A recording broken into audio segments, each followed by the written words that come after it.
الله أكبر. الحمد لله رب العالمين الرحمن الرحيم مالك يوم الدين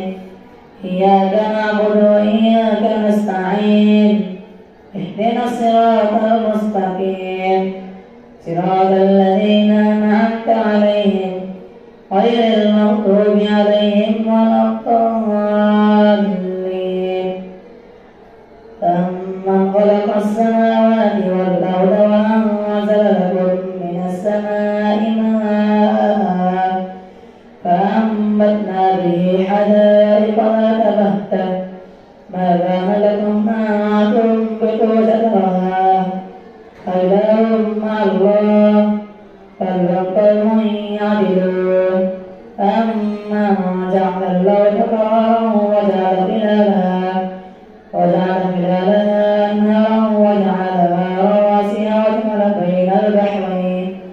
وجعل بين البحرين حاجزا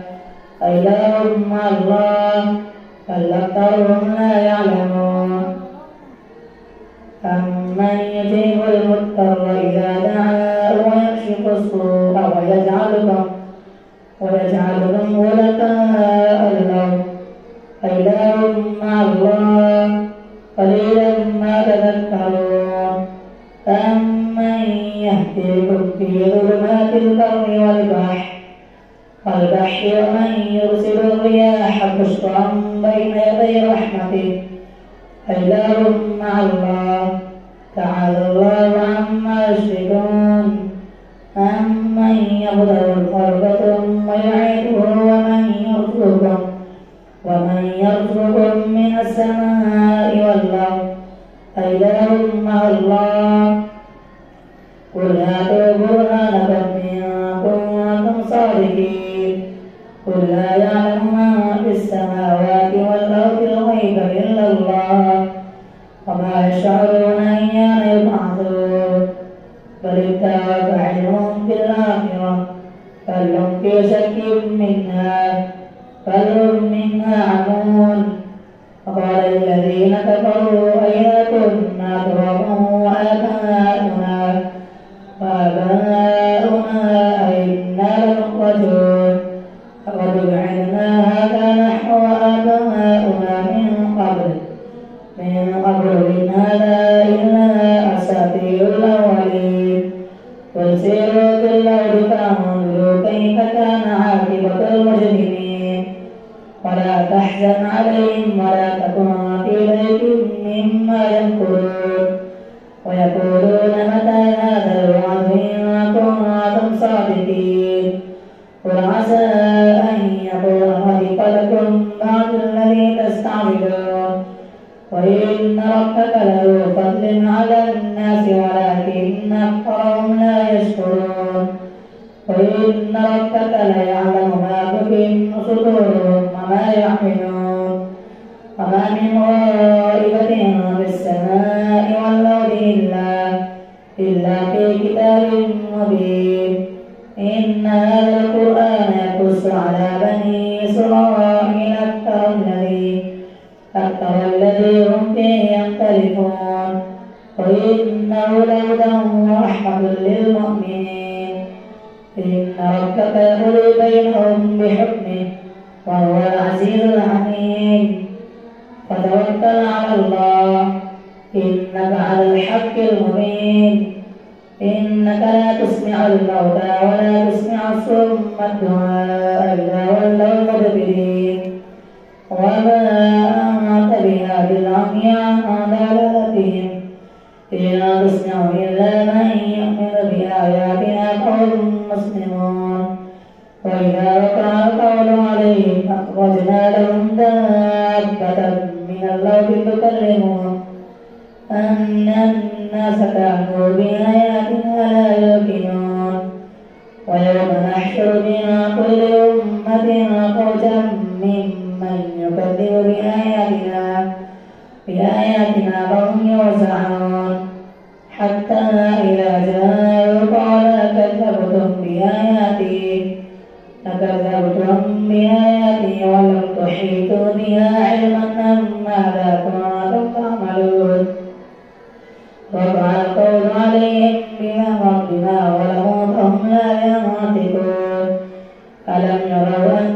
جعلنا الليل ليسكنوا فيه والنهار مبصرا إن في ذلك لآيات لقوم يؤمنون فيوم ينفخ في الصور ففزع ما في السماوات وما في الأرض إلا ما شاء الله فكلنا طول داخلين وترى الجبال تحسبها جامدة وهي تمر فوق السحاب صنع الله الذي يتقن كل شيء إنه خبير بما تفعلون من جاء بالحسنة فله خير منها وهم من فزع يومئذ آمنون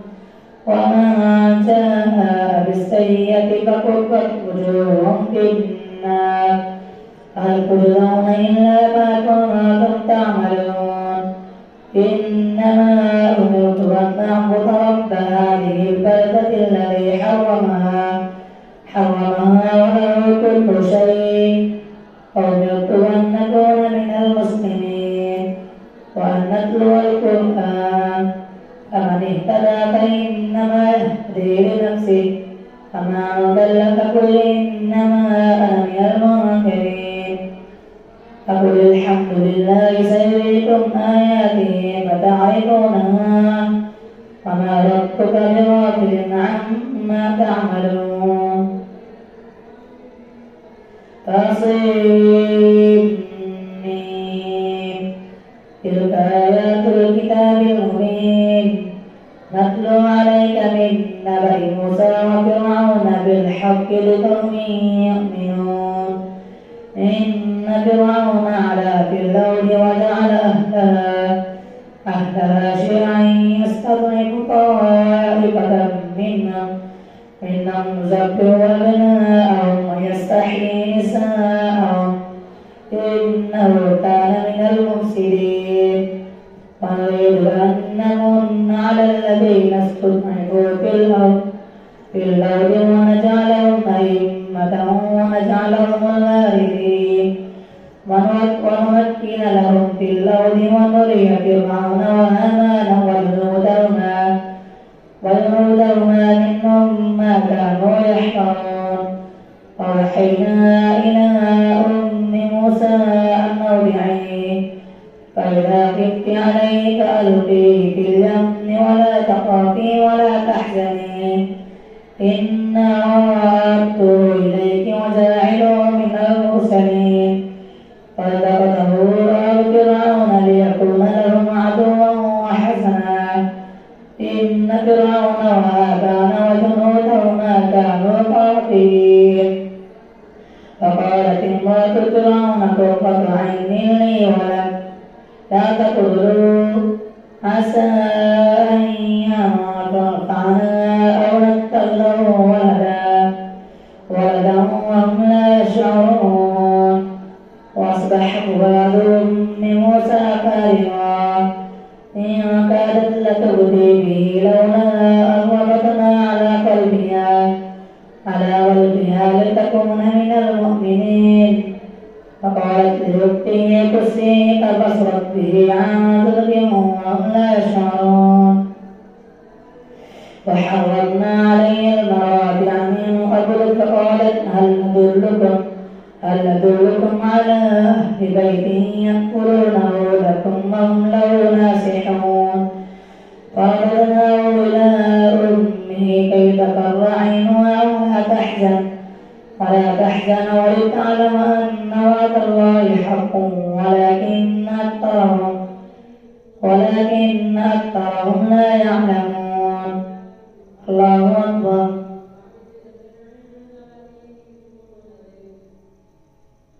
سمع الله لمن حمده الله أكبر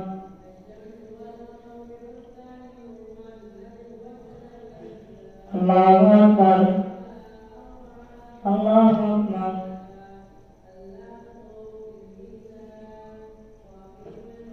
الله أكبر الحمد لله رب العالمين الرحمن الرحيم مالك يوم الدين إياك نعبد وإياك نستعين اهدنا الصراط المستقيم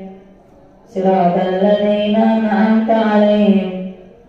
غير المغضوب عليهم ولا الضالين. ولما بلغ أشده واستوى آتيناه حكما وعلما وكذلك نجزي المحسنين. فدخل المدينة على حين غفلة من أهلها فوجد فيها رجلين يقتتلان هذا من شيعته وهذا من عدوه فاستغاثه الذي من شيعته على الذي من عدوه فوكزه موسى فقضى عليه قال هذا من عمل الشيطان إنه عدو مضل مبين. قال رب إني ظلمت نفسي فاغفر لي فغفر له إنه هو الغفور الرحيم. قال رب بما أنعمت علي فلن أكون ظهيرا للمجرمين. فاصبح بالمدينة خائفا يترقب فإذا الذي استمع صاره بالأمس يستصرخه قال له موسى إنك لغوي مبين. فلما أن أراد أن يبطش بالذي هو عدو لهما قال يا موسى أتريد أن تقتلني كما قتلت نفسا بالأمس إن تريد إلا أن تكون جبارا في الأرض وما تريد أن تكون من المصلحين. وجاء رجل من أقصى المدينة يسعى قال يا موسى إن الملأ يأتمرون بك ليقتلوك فاخرج إني لك من الناصحين. فخرج منا خائفا يترقب قال رب نجني من القوم الظالمين. ولما توجه تلقاء مدين قال عسى ربي أن يهديني سواء السبيل. ولما ورد ماء مدين وجد عليه أمة من الناس يسقون فوجد من دونهم امرأتين تذودان قال ما خطبكما قالتا لا نسقي حتى يصدر الرعاء وأبونا شيخ كبير. فسقى لهما ثم تولى إلى الظل فقال رب إني لما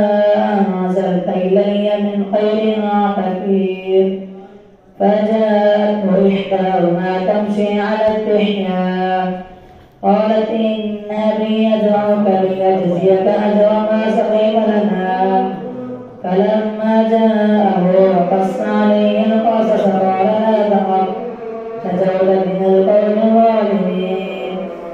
قالت إحداهما يا أبت استأجر إن خير من استأجرت القوي العليم.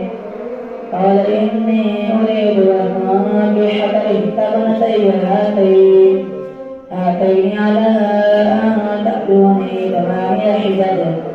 فإن أتممت 10 فمن عندك وما أريد أن أشق عليك تجدني إن شاء الله من الصالحين. قال ذلك بيني وبينك أيما الأجلين قريب فلا عدوان عليه والله على ما أقول وكيل. فلما قضى موسى الأجل وسار بأهله آنس من مجانب الطور نارا قال لأهله امكثوا إني آنست نارا لعلي آتيكم منها بخبر أو جزوة من النار لعلكم تسألون. فلما أتاها نودي من شاطئ الوادي الأيمن في البقعة المباركة من الشجرة فنسألك أن يا موسى إني أنا الله رب العالمين وأن ألقي عصاك فلما رآها تهتز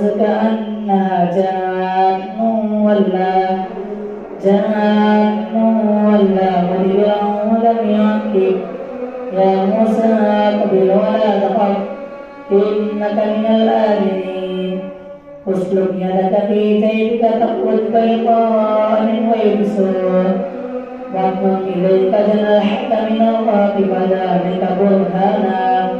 فذلك برهانان من ربك إلى فرعون وملئه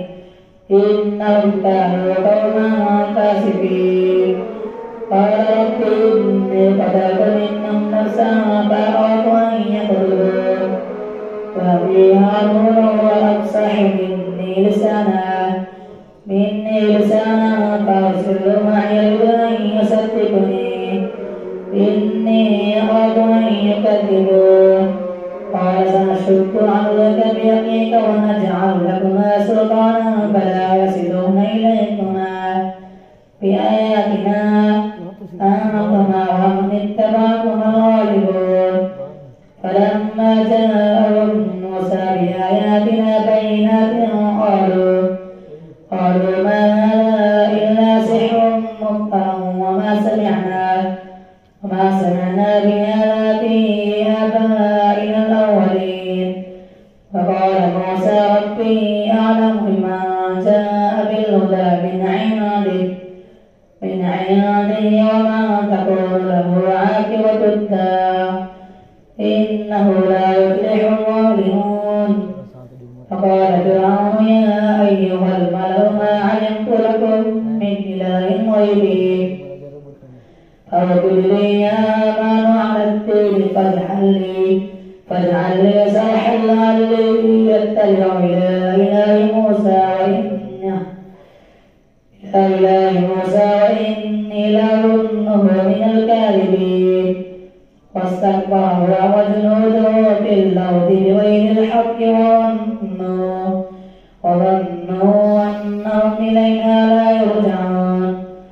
فأخذناه وجنوده فنبذناهم في اليم فانظر كيف كان عاقبة الظالمين وجعلناهم أئمة يدعون إلى النار يوم القيامة لا ينصرون واتبعناهم في هذه الدنيا لعنة ويوم القيامة هم من المقبوحين ولقد آتينا موسى الكتاب من بعد ما أهلكنا القرون الأولى بصائر للناس وهدى ورحمة لعلهم يتذكرون وما كنت بجانب الغربي إذ قضينا إلى موسى الأمر وما كنت من الشاهدين ولكننا أنشأنا قرونا قد طال عليهم العمر وما كنت ثانيا في أهل مدين تتلو عليهم آياتنا ولكننا كنا مرسلين وما كنت بجانب الطور إذ نادينا ولكن رحمة من ربك لتنذر قوما ما أتاهم من نذير من قبلك لعلهم يتذكرون ولولا أن تصيبهم مصيبة بما قدمت أيديهم فيقولوا ربنا لولا أرسلت إلينا رسولا فنتبع آياتك ونكون من المؤمنين فلما جاءهم الحق من عندنا قالوا لولا أوتي مثل ما أوتي موسى أولم يكفروا بما أوتي موسى من قبل قالوا سحران تظاهرا فقالوا إنا بكل كافرون قل فأتوا بكتاب من عند الله وأهدى منهما أتبعه إن كنتم صادقين فإن لم يستجيبوا لك فاعلم أنما يتبعون أهواءهم ومن أضل ممن اتبع هواه بغير هدى من الله إن الله لا يهدي القوم الظالمين ولقد وسعنا لهم القول لعلهم يتذكرون الذين آتيناهم الكتاب من قبله هم به يؤمنون وإذا يتلى عليهم قالوا آمنا به أنه الحق من ربنا إنا كنا من قبله مسلمين أولئك يؤتون أجرهم الشياطين بما صرفوا ويدرؤون بالحسنة السيئة ومما رزقناهم ينفقون وإذا سمعوا اللغو أعرضوا عنه وقالوا لنا أعمالنا ولكم أعمالكم سلام عليكم لا نبتغي الجاهلين إنك لا تهدي من أحببت ولكن الله يهدي من يشاء وهو أعلم بالمهتدين فقالوا إن نتبع الهدى معك نتخطف من أرضنا أولم نمكن لهم حرمنا آمنا يجبى إليه ثمرات كل شيء رزقا من لدنا ولكن أكثرهم لا يعلمون فكم أهلكنا من قرية بطرت معيشتها فتلك مساكنهم لم تسكن من بعدهم قليلا فكنا نحن الوارثين وما كان ربك مهلك القرى حتى يبعث في أمها رسولا يتلو عليهم وما كنا مهلك القرى إلا وأهلها ظالمون وما أوتيتم من شيء فمتاع الحياة الدنيا وزينتها وما عند الله خير وأبقى أفلا تعقلون